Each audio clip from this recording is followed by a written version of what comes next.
Hi welcome to Natasha blog. അപ്പോൾ Onam costume പൊന്നൂസിൻ്റെ ഇതായിരുന്നു. എല്ലാവർക്കും ഇഷ്ടമായെന്ന് വിചാരിക്കുന്നു. അങ്ങനെ സ്കൂളിലെത്തി. ഇതാണ് പൊന്നൂൻ്റെ school. Holy family visitation kindergarten. ഇവിടെ UKG LKG സെക്ഷൻ കുട്ടികളുടെ ഓണം സെലിബ്രേഷൻ ആയിരുന്നു. ഇപ്പോൾ KG സെക്ഷനിലെ കുട്ടികൾ മാത്രമേ ഉള്ളൂ. അപ്പോൾ ഈ മാവേലീനെ സ്റ്റേജിലേക്ക് വരവേൽക്കാൻ വേണ്ടിയിട്ട് ചെണ്ടമേളവും പുലിക്കളിയും എല്ലാം റെഡിയായിട്ട് നിൽക്കുക. അപ്പം നമ്മുടെ കുഞ്ഞു മക്കളെ ചെണ്ടയും കൊട്ടി പുലി കളിക്കുന്ന കണ്ട് നിൽക്കാൻ തന്നെ എന്തൊരു ഭംഗിയാണ്, എന്താ മനസ്സിനൊരു കുളിർമയാണ്. അങ്ങനെ ചെണ്ടയും കൊട്ടി പുലിക്കളികളെല്ലാം ഓടി സ്പീഡിൽ വന്നപ്പോൾ ടീച്ചർ പതുക്കെ പിടിച്ച് നിർത്തി. അങ്ങനെ ചെണ്ടയും കൊട്ടി പുലി കളിച്ച് മാവേലീനെ ആനയിച്ചുകൊണ്ടിരിക്കുവാണ്. കൂടെ നമ്മുടെ പ്രിൻസിപ്പൽ മാഡവും മാനേജറും എല്ലാവരും ഉണ്ട് കൂടെ. അങ്ങനെ പുലികളെയും ചെണ്ടക്കാരെയും ഒക്കെ സൈഡിലേക്ക് സെറ്റ് ചെയ്ത് മാവേലീനെ സ്റ്റേജിലേക്ക് ആനയിച്ച് കയറ്റി. സിസ്റ്റേഴ്സും എല്ലാവരും കയറി.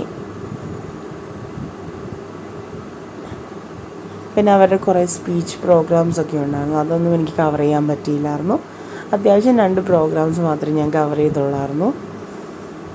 അങ്ങനെ എല്ലാം സെറ്റായി കഴിഞ്ഞ് അടുത്തത് നമ്മുടെ ആൺകുട്ടികളുടെ വള്ളംകളിയാണ്. വള്ളംകളി അടിപൊളിയായിട്ട് പിള്ളേർ തുഴഞ്ഞുകൊണ്ടിരിക്കുകയാണ്.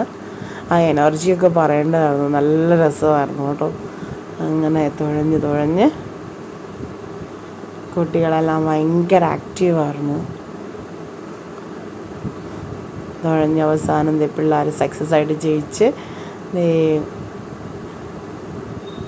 തുള്ളി ചാടിക്കൊണ്ടിരിക്കുകയാണ്. അത് കഴിഞ്ഞപ്പോഴേക്കും പെൺകുട്ടികളുടെ തിരുവാതിരക്കളി ഉണ്ടായിരുന്നു. അത് നല്ല ക്ലിയർ അല്ല, ലൈറ്റിൻ്റെ ഇച്ചിരി പ്രശ്നമുള്ളത് കൊണ്ടിട്ട് കുട്ടികളുടെ ഫേസ് ഒന്നും അങ്ങോട്ട് ഇതായില്ല. നല്ല അടിപൊളി പരിപാടിയായിരുന്നു. എല്ലാവരും നല്ല അടിപൊളിയായിട്ട് ഡാൻസൊക്കെ കളിച്ചു. കുഞ്ഞു മക്കളല്ലേ, LKGയിലെയും UKGയിലെയും പിള്ളേർ കണ്ടിരിക്കാൻ തന്നെ നമുക്ക് വളരെ ഇഷ്ടം തോന്നും. അങ്ങനെ അതെല്ലാം കഴിഞ്ഞ് ഞങ്ങൾ 12:30 ആയപ്പോൾ പായസമൊക്കെ കുടിച്ചു പിരിഞ്ഞ് വീട്ടിലേക്ക് പോകുന്നു. ഇഷ്ടപ്പെട്ട ലൈക്ക് ചെയ്യുക, ഷെയർ ചെയ്യുക.